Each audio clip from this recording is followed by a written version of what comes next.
So I have a client here that thinks the downspout would look ugly on the front of her house, and so they just cut a little hole in the gutter, and the problem is it really can't get away.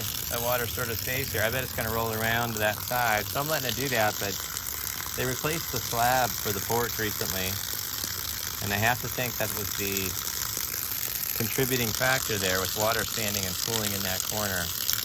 So again, to deal with this issue in a decorative way, we're recommending, rather, she doesn't want to do a downspout. I'll tell this, it's probably the best way to go, but a rain chain, and the rain chain could go straight down.